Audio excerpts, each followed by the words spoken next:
Are you putting this up here? नमस्कार, कैसे हैं?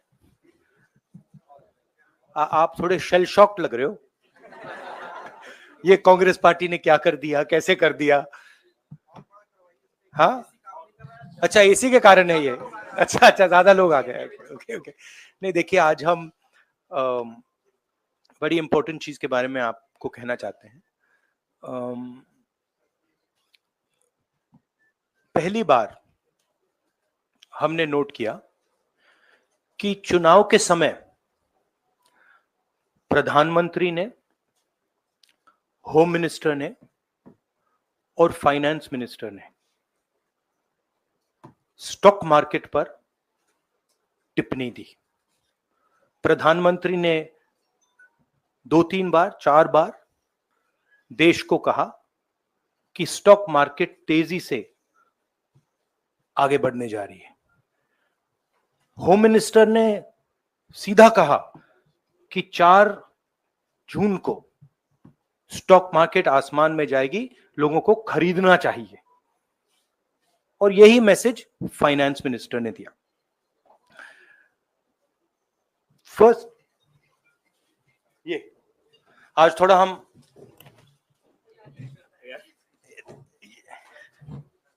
तो ये क्रोनोलॉजी है।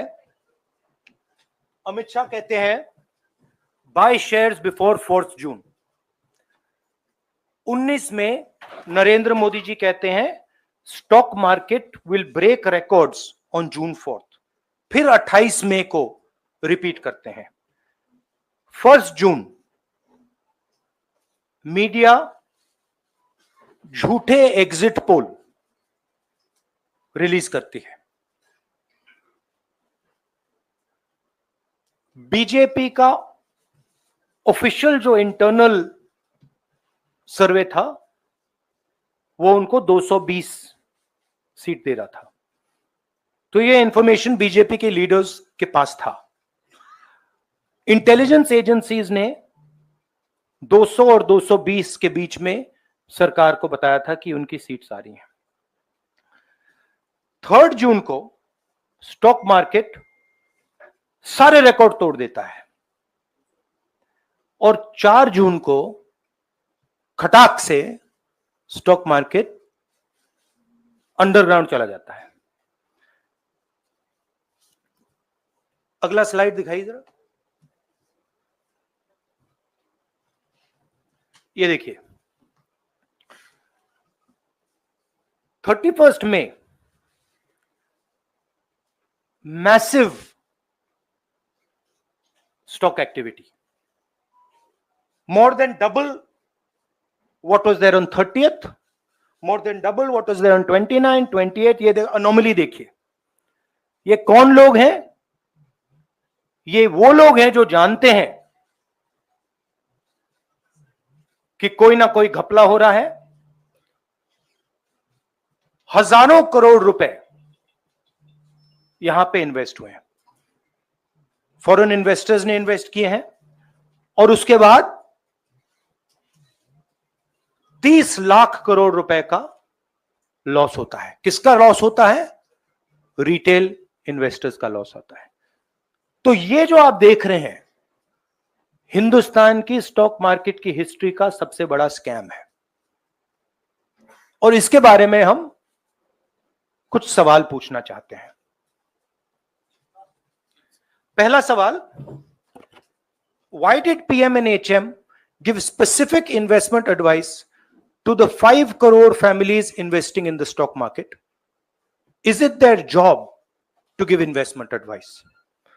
Second, why both interviews were given to the same media house owned by the same business group, which is also under SEBI investigation for manipulating stock market?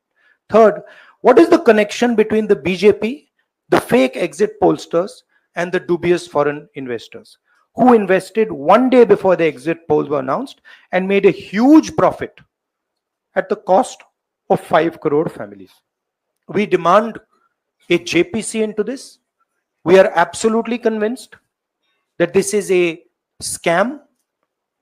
Somebody has made thousands of crores of rupees at the cost of Indian retail investors, and the Prime Minister and the Home Minister have given an indication to buy. And this is a criminal act. So we demand today a joint parliamentary committee to investigate this. मैं हिंदी में बोल देता हूं, प्रधानमंत्री ने देश की जनता को इन्वेस्टमेंट एडवाइस क्यों दी, और 5 करोड़ परिवारों को जो इन्वेस्ट करते हैं उनको प्रधानमंत्री ने, होम मिनिस्टर ने स्टॉक खरीदने का आदेश क्यों दिया। दूसरा, दोनों इंटरव्यूज जो किए गए थे वो अदानी जी के जो चैनल्स हैं उनको दिए गए थे, उन पर सेबी का इन्वेस्टिगेशन हो रहा है, तो उन चैनल्स का क्या रोल है। और बीजेपी के बीच में जो फेक एग्जिट पोलस्टर्स हैं और ये जो फॉरेन इन्वेस्टर्स हैं, इनके बीच में क्या कोई रिश्ता है, और अगर रिश्ता है तो क्या है। हम जेपीसी चाहते हैं, हम इन्वेस्टिगेशन चाहते हैं, और देश इसकी सच्चाई जानना चाहता है। धन्यवाद। शुक्रिया राहुल जी। साथियों, अभी अभी राहुल जी ने आपको स्पष्ट तरीके से क्रोनोलॉजी समझ लिया है। बार बार गृह मंत्री कहते थे अब क्रोनोलॉजी समझिए।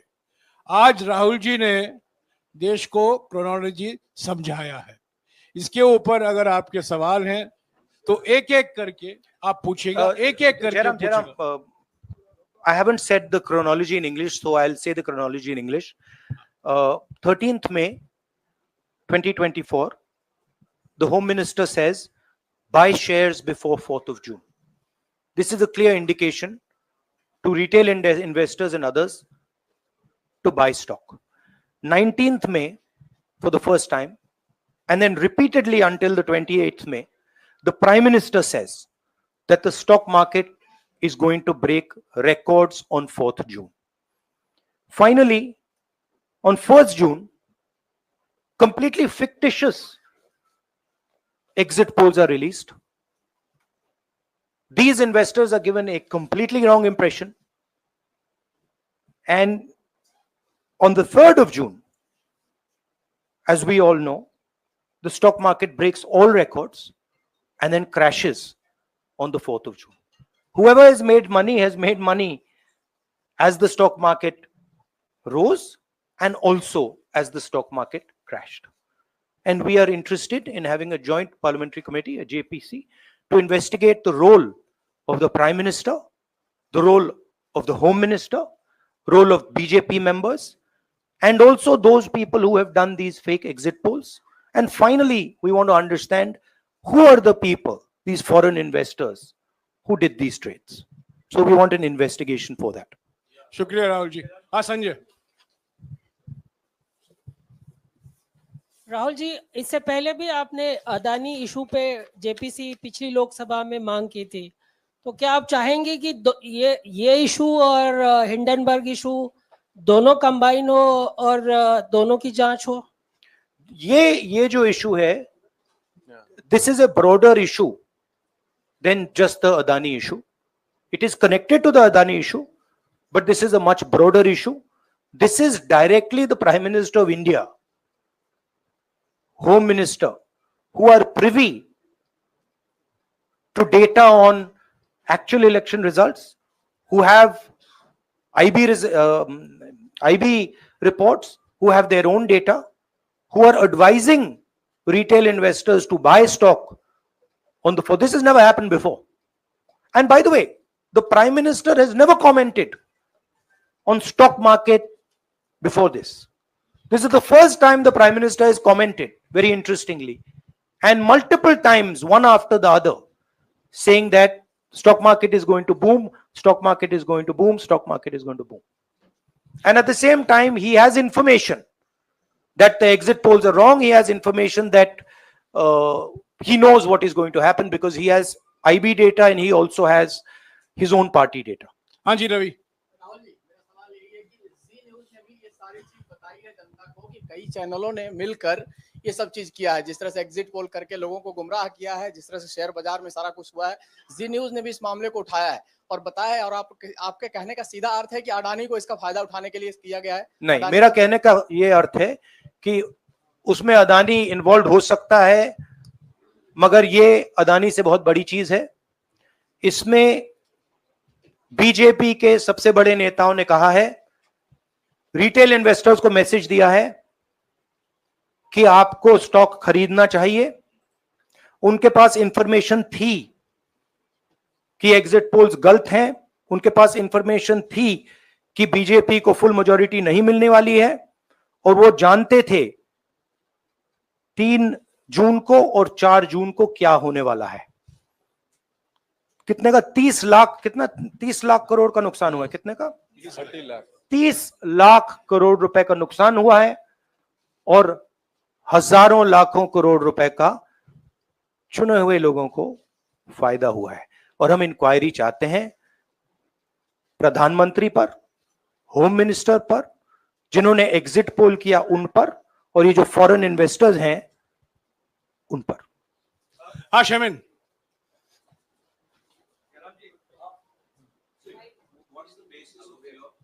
बहुत दूर है।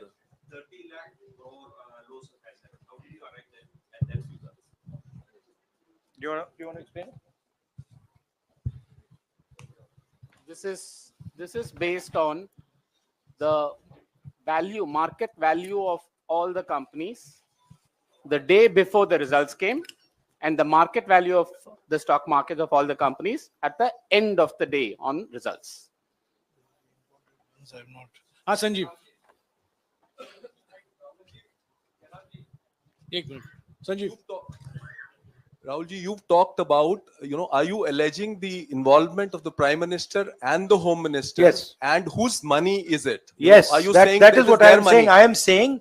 I am saying that people very high up in the BJP have carried out this scam.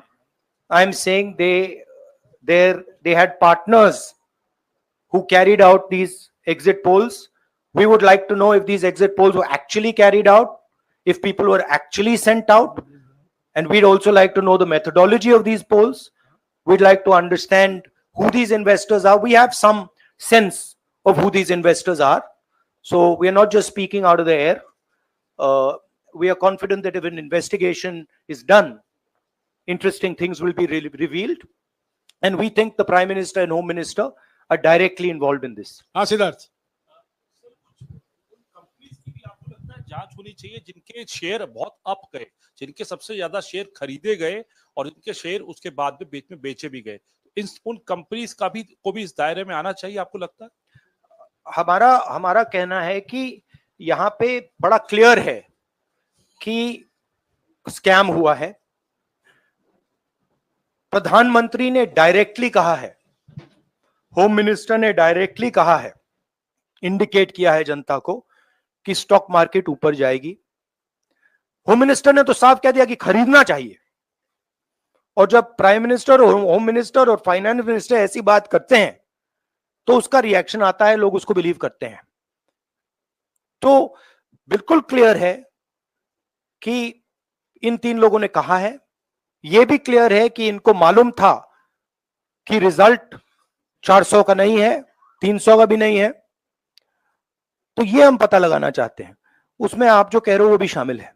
Rahul ji, Brahma Prakash Dubey, India daily life से। मेरा सवाल यह है कि जो आपने बताया है इतना बड़ा स्कैम है, पहले भी आपने कई मामले उठाए हैं, जेपीसी की मांग पहले नहीं मांगी गई है, तो क्या आपने कहा ये आपराधिक मामला है, क्या कोर्ट में जाएंगे या पुलिस में शिकायत दर्ज करेंगे? क्योंकि आप कह रहे हैं बहुत बड़ा घोटाला है ये। नहीं भैया, मैंने अभी आपको शिकायत दर्ज करेंगे क्योंकि आप कह रहे हैं बहुत बड़ा घोटाला है ये। नहीं भैया, मैंने अभी आपको बोला हम जेपीसी डिमांड कर रहे हैं, इन्वेस्टिगेशन डिमांड। अगर नहीं मांगते तो पुलिस में, कोर्ट में जाएंगे? जो भी करना है करेंगे, बट हम आपको ये इंफॉर्मेशन दे रहे हैं कि ये जो हुआ है ये नॉर्मल चीज नहीं है। इसमें प्रधानमंत्री ने इंडिकेशन दिया है, होम मिनिस्टर ने इंडिकेशन दिया है, फाइनेंस मिनिस्टर ने इंडिकेशन दिया है, अदानी जी के चैनल्स के थ्रू इंटरव्यूज किए हैं, और फाइनली लोगों ने इन्वेस्ट किया है, लोगों ने फाइनेंशियल एक्शन लिया है, कंपनीज ने शेयर खरीदे हैं। इसी विषय पर एक मिनट इसी विषय पर, इस स्टॉक मार्केट घोटाले पर ही हम सवाल ले रहे हैं। मौसमी, इसी विषय पर कीजिएगा बस। एक मिनट, आ रहा हूँ यार, एक मिनट, राहुल जी, एक करके आ रहा हूँ यार। राहुल जी, हम लोग ने पहले भी देखा है कि आप लोग ने कई बारी जब सेशन होता है तो सत्ता पक्ष और विपक्ष आमने सामने होता है, जेपीसी की मांग होती है और सेशन पे सेशन वॉश आउट हो जाते हैं और जनता का पैसा वेस्ट होता है। तो क्या आपको ये तो लगता है बीजेपी की लाइन है। तो क्या नहीं, मतलब जनता का पैसा के सेशन वाटर आप ऐसी टी शर्ट ले लो ना एक, मैं आपको दे दूंगा, जरूरत नहीं है। उनका वो सिंबल दे दूंगा आपको, ये राहुल उनकी जी, लाइन है। सवाल आपको पसंद नहीं आए वो अलग बात है, पर आपको किसी नहीं, की सवाल मुझे तरह बहुत से पसंद आ रहा है। इस तरह से उंगली उठाने की जरूरत नहीं है। आप चेक बहुत कर अच्छा लीजिए, लग रहा है, मुझे बोलिए। बीजेपी का बैच पहनने की आप जरूरत सवाल नहीं। पूछे ना, सवाल नहीं, आपको सवाल भी पूछिए। जयराम साहब ये बोलना नहीं, चाहिए, सवाल गलत पूछिए। बात है। सवाल पूछे। मेरा बस ये सवाल था कि जेपीसी की मांग पे कई बारी कामकाज ठप हो जाता है, तो क्या आपको लगता है कोई और भी राह आप लोग सड़क की राह इख्तियार कर सकते हैं, क्योंकि ये आम आदमी का पैसा है। हम जनता को एक रियलिटी बता रहे हैं कि यहाँ पे क्लियरली एक स्कैम हुआ है। यहाँ पे प्राइम मिनिस्टर ने इंडिकेट किया है, यहाँ पे होम मिनिस्टर ने इंडिकेट किया है, यहाँ पे फाइनेंस मिनिस्टर ने इंडिकेट किया है। नॉर्मली बीजेपी की ये पोजीशन होती है कि जब भी हम कोई मुद्दा उठाते हैं तो हम पार्लियामेंट का टाइम वेस्ट कर रहे हैं।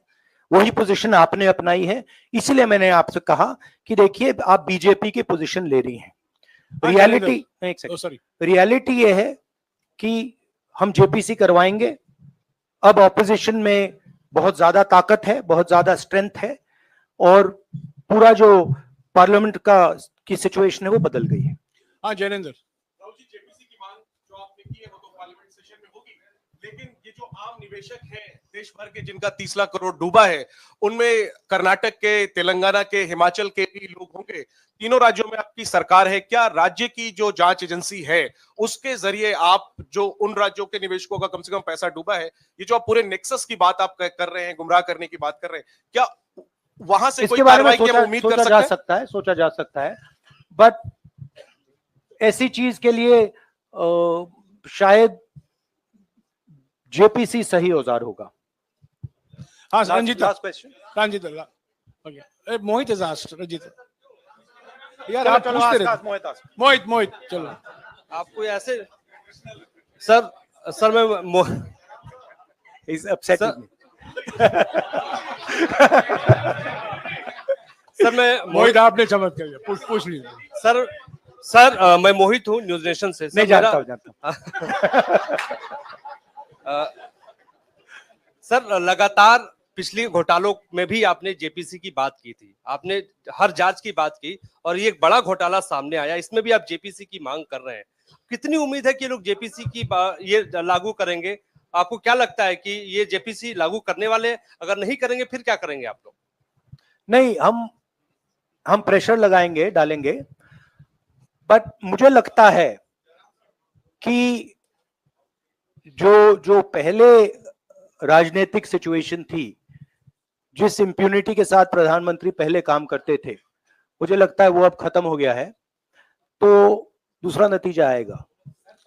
राहुल जी ये आखिरी है क्या और दो लेंगे? ये आखिरी है। ये आखिरी हो गया, इन्होंने कह दिया आखिरी।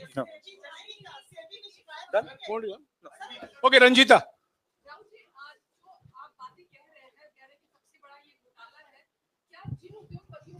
हमेशा लेते रहे हैं, चुनावी जो रैलियां रही हैं उसमें भी और उसके बाद भी, क्या आप कहना चाहते हैं कि सरकार ने मदद की है उन उद्योगपतियों को और अमीर बनाने में? नहीं, मैं कह रहा हूं, मैं सिर्फ सरकार की बात नहीं कर रहा हूं, मैं दो इंडिविजुअल्स की बात कर रहा हूं। प्रधानमंत्री ने और हिंदुस्तान के सब रिटेल इन्वेस्टर्स जिनको नुकसान हुआ है, मैं आपसे बोल रहा हूं, आपको ये बात समझ आ जाएगी। आपका पैसा गया है, आपकी कमाई गई है, आपको नुकसान हुआ है, और इसमें करोड़ों युवा हैं जो ईमानदार हैं। तो नरेंद्र मोदी जी ने, अमित शाह जी ने आपको मैसेज दिया कि 4 तारीख को स्टॉक मार्केट आसमान छुएगी, और आपने उन पर भरोसा किया। मगर सच्चाई यह थी कि नरेंद्र मोदी को मालूम था कि 4 जून को स्टॉक मार्केट आसमान नहीं छुएगी।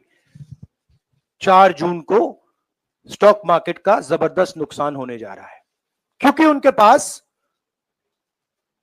इंटेलिजेंस की रिपोर्ट थी और बीजेपी का जो इंटरनल असेसमेंट था 220 सीट का, वो उनके हाथ में था।